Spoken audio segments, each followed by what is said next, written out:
আউযুবিল্লাহি মিনাশ শাইতানির রাজিম বিসমিল্লাহির রহমানির রহিম। আজকে আমি আমার নিজের অভিজ্ঞতা থেকে একটা কথা আপনাদের কাছে শেয়ার করতে চাই, যেটা হলো আমরা স্বাস্থ্য সচেতনতা খুবই কম আমাদের মধ্যে। আমরা ভালো ভালো খাবার না খেয়ে আজে বাজে যত খাবার আছে এগুলো খাই, ঘুমানোর টাইমটা ঠিক মতো ঘুমাই না, এবং কি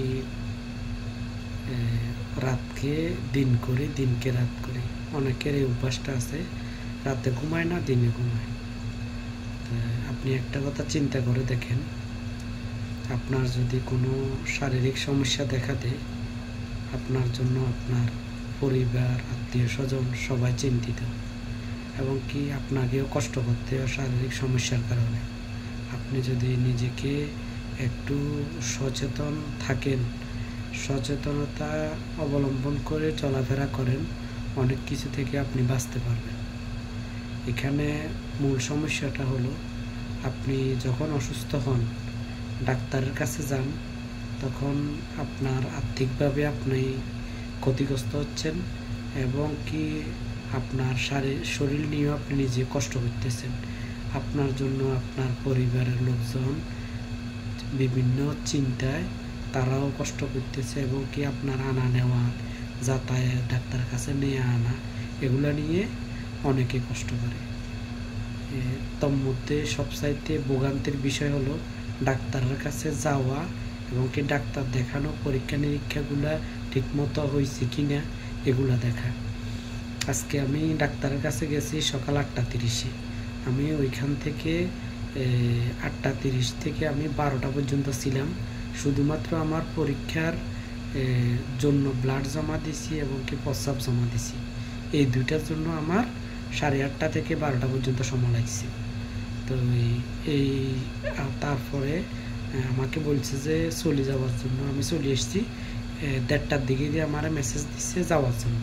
আমি গেছি, আমাকে বলছে যে এই বৃহস্পতিবারে আপনার সিরিয়াল নাই ডাক্তার দেখানোর জন্য, আগামী বৃহস্পতিবারে, প্রায় 8-9-10 দিন পরে আমার সিরিয়াল। তো একটা কথা চিন্তা করেন, একটা অসুস্থ লোক যদি 10 দিন সিরিয়ালে থাকতে হয়, তাহলে তার তো মানসিকভাবে আরও দুর্বল হয়ে পড়ে।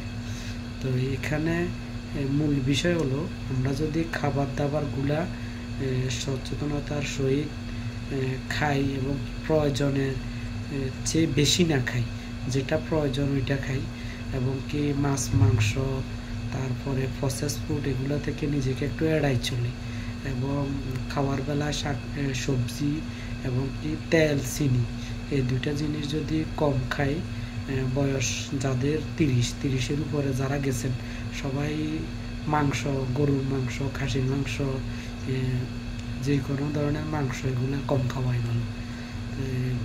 এগুলা যদি আমরা চিন্তা ভাবনা করে নিজেকে চলতে পারি, জিহ্বাটাকে একটু সংযত রাখতে পারি, তাহলে দেখা যাবে দিন শেষে আপনার স্বাস্থ্য সচেতনতার কারণে আপনার কষ্টটা যেমন কম হবে, আপনার পরিবারের সদস্য লোকজনেরও কষ্টটা কম হবে।